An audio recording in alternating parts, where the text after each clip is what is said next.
Assistant education development officer यानी एईडीओ की परीक्षा को लेकर बीपीएससी लगातार तैयारी में जुटा हुआ है।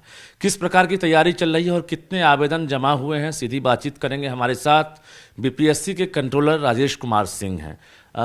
क्या लग रहा है सर, चूंकि कहा जा रहा है कि बहुत बड़ी संख्या में इस बार फॉर्म जो है जमा हुआ। हाँ, आप सही कह रहे हैं। 9,80,000 फॉर्म जमा हुए हैं। किसी एग्ज़ाम में इसके पहले बीपीएससी में इतनी संख्या में फॉर्म नहीं जमा हुए थे। दिसंबर के प्रथम सप्ताह में आयोग की बैठक होने वाली है, जिसमें निर्णय लिया जाएगा कि इस परीक्षा को किस प्रकार से संचालित किया जाए।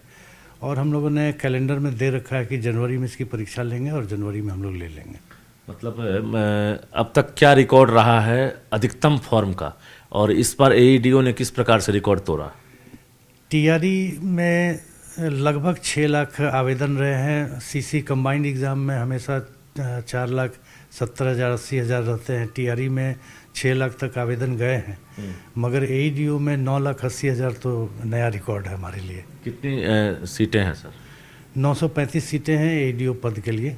जी, तो कैसे रिजल्ट कैसे तैयार करेंगे? अब जैसे अपियर होने वाले स्टूडेंट की अगर संख्या अगर 9,80,000 हो जाए और 900 के आसपास सीट हो तो कैसे? अभी हम लोग फर्स्ट वीक दिसंबर में आयोग की बैठक कर रहे हैं। इस पर चर्चा करके आयोग में निर्णय लिया जाएगा। कितने फेज में एग्ज़ाम है ये आयोग में अभी निर्णय लिया जाना बाकी है। जी, तो लेकिन इतनी बड़ी संख्या है तो फिर मतलब कुछ तो अंदाज़ा होगा कि कितने फेज में, चूँकि एक दिन की तो परीक्षा होगी नहीं और इतने परीक्षा केंद्र जो हैं बनाए जाएंगे, इसको लेकर कुछ प्रारूप तैयार हो रहा होगा? नहीं, वो जैसा मैंने बताया कि आयोग में अभी फैसला नहीं लिया गया है। एक फेज में तो होना कठिन है और अधिकतम हमें 6 लाख तक आवासन मिल पाता है।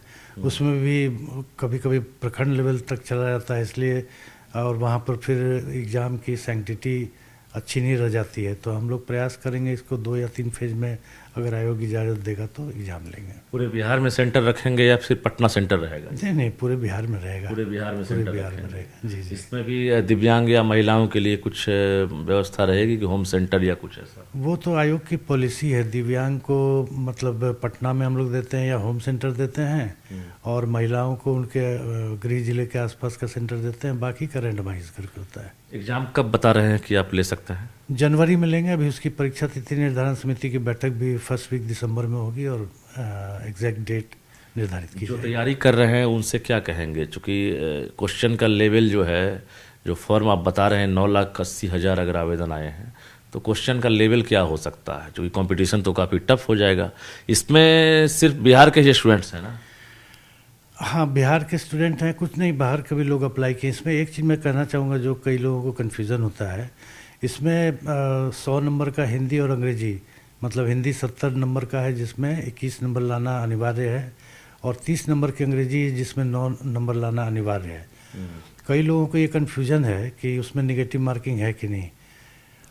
हिंदी और अंग्रेजी में भी निगेटिव मार्किंग है, कोई कन्फ्यूज़न नहीं रखिए। ऑप्शनल में जो है उसमें तो है ही। मतलब इसमें कुल परीक्षा जो है आपकी निगेटिव मार्किंग होगी? इसीलिए किया गया है क्योंकि कंपटीशन बहुत ज़्यादा टफ है, तो निगेटिव मार्किंग रहेगा तो जो अच्छे लोग हैं वही ज़्यादातर आएंगे। अच्छा, इसमें सिर्फ एक परीक्षा है या आगे भी कोई परीक्षा है? नहीं, इसमें एक ही परीक्षा है और उसके बाद सीधे रिजल्ट है। सीधे रिजल्ट है जी। मतलब जनवरी में अगर आप परीक्षा लेते हैं तो अधिकारी के रूप में लोग कब तक ज्वाइन कर सकते हैं, या आप फाइनल रिजल्ट कब तक दे सकते हैं? ये भी कुछ फाइनल रिजल्ट अभी तिथि नहीं निर्धारित है जनवरी में कब, लेकिन मार्च तक दे देंगे। 15 मार्च तक रिजल्ट दे देंगे। एक सवाल तो बनेगा, क्योंकि 9,80,000 फॉर्म है और 900 के आसपास सीट है, तो कितना रिजल्ट लगभग देने की संभावना है? चूँकि अगर आप रिजेक्ट भी करते हैं या स्क्रूटनी करते हैं इस फॉर्म को आप, तो 9,80,000 फाइनल है या स्क्रूटनाइज करके बता रहे हैं? नहीं, स्क्रूटनाइज करके बता रहे हैं। 9,80,000 है। और ऐसे कितने आवेदन आए थे? नहीं, आवेदन 9,80,000 है, उसमें हम स्क्रूटनाइज नहीं करते हैं। अच्छा। हाँ, जो फ़ी ही नहीं जमा किया, केवल फॉर्म भर दिया, वो छट जाते हैं। वो सब छाट वट के 9,80,000 आवेदन है और हम लोग सीधे 935 का रिजल्ट। परीक्षा की फ़ी क्या थी? फॉर्म भरने की फ़ी 100 रुपये। 100 रुपये। तो एक रीजन ये 100 रुपये वाला एग्ज़ाम है कि मतलब 100 रुपये दीजिए और फॉर्म भरिए, इसी टाइप का था ना ये? जी जी। तो आगे जो भी एग्जाम है 100 रुपये वाला होगा आपका। जी। लेकिन इसका असर मानते हैं क्या कि रीजन ये भी है कि एग्ज़ाम फ़ी या फॉर्म भरने की फ़ी जो है वो एक तरह से 100 रुपये होने की वजह से। बिल्कुल, ये भी एक रीज़न है, ये भी एक रीज़न है ये भी एक रीज़न है जी। अच्छा। और ये भी रीज़न है कि चूंकि इसके बाद कोई मुख्य परीक्षा साक्षात्कार नहीं है, इस कारण से भी बहुत से लोगों ने भरा है कि अगर ये परीक्षा पास कर गए तो सीधे चयन हो जाएगा। एक और आप कैटेगरी वाइज अगर आप फॉर्म को देख रहे होंगे, अगर स्क्रूटनाइज कर रहे होंगे, इसमें एक चीज़ देखने को मिला होगा, जो अभी फ़िलहाल सर्विस में हैं, कौन कौन से सर्विस वाले हैं जो चाहते हैं कि हम एईडीओ बने? क्योंकि इसमें तो सिंपल जो क्वालिफिकेशन है, क्या है इसमें? नहीं, इसमें तो सिंपल ग्रेजुएशन क्वालिफिकेशन है, उसका हम लोग कोई स्क्रूटनाइज नहीं करते हैं इस तरह से कि लेकिन जो हमने सुना है कि जो शिक्षक भी हैं उन लोग, वो भी काफ़ी संख्या में फॉर्म भरे हैं। सबसे अधिक संख्या शिक्षकों की है। हाँ, अब ये हम नहीं कर सकते, लेकिन उन्होंने भी काफ़ी संख्या में फॉर्म भरा है। अच्छा, इसके अलावा दरोगा या ये, अब ये तो हम नहीं बता सकते हैं, लेकिन इतनी ज़्यादा संख्या में फॉर्म है तो मुझे लगता है कि जितने लोग आज की तारीख में कॉम्पिटिशन्स की तैयारी कर रहे हैं, अधिकांश लोगों ने इसका फॉर्म भरा है। बिल्कुल। क्वेश्चन का लेवल क्या रखेंगे, एक बार फिर से हम पूछना चाहते हैं? मॉडरेट रहेगा, टफ रहेगा, या मतलब एवरेज रहेगा? ये हम बता नहीं सकते। हम फिर भी जो फॉर्म से आप लोग एक अंदाजा लगाते होंगे। कंपटीशन ही टफ हो जाएगा, चूंकि इतने ज़्यादा लोगों ने फॉर्म भरा है और निगेटिव मार्किंग इसमें हिंदी इंग्लिश में भी है। तुक्का भी नहीं चलेगा? नहीं, तो इंग्लिश हिंदी में भी कई लोग, मुझे लगता है कि अगर तुक्का लगाएंगे तो गड़बड़ हो जाएगी। मतलब कोई तुक्का इसमें चलने वाला नहीं है। स्टूडेंट्स से क्या अपील करना चाहते हैं जो तैयारी में दिन रात लगे हुए हैं? ज़्यादा से ज़्यादा पढ़ाई कीजिए, सेल्फ स्टडी कीजिए और प्रैक्टिस कीजिए, बस। सिलेबस से बाहर का क्वेश्चन नहीं रहेगा? कोई ऐसा कभी रहता नहीं है। कोई ऐसा सिलेबस वगैरह? अब जैसे मेंटल एबिलिटी है, तो मेंटल एबिलिटी में सिलेबस डिफाइंड है, आयोग के वेबसाइट पर भी दिया हुआ है, और बस प्रैक्टिस कीजिए ज़्यादा से ज़्यादा। से आप जानकारी दे रहे हैं। आप जरा TRE 4 की तरफ आते हैं, चूँकि TRE 1, 2, 3, अब उसके जो अभ्यर्थी हैं वो टीचर बन गए, अब TRE 4 वाले जो हैं लगातार इंतजार कर रहे हैं, उनके लिए तारीख ख़त्म नहीं हो रही है। क्या TRE 4 इस साल ले रहे हैं, दिसंबर तक फॉर्म निकालेंगे, या फिर इस साल नहीं? आयोग का कार्य अधियाचना प्राप्त होने के बाद ही शुरू होता है। अभी तक हमें अधियाचना नहीं प्राप्त है। अधियाचना प्राप्त होने के बाद हम इस पर कुछ कम्युनिकेशन आपका शिक्षा विभाग से, GAD से?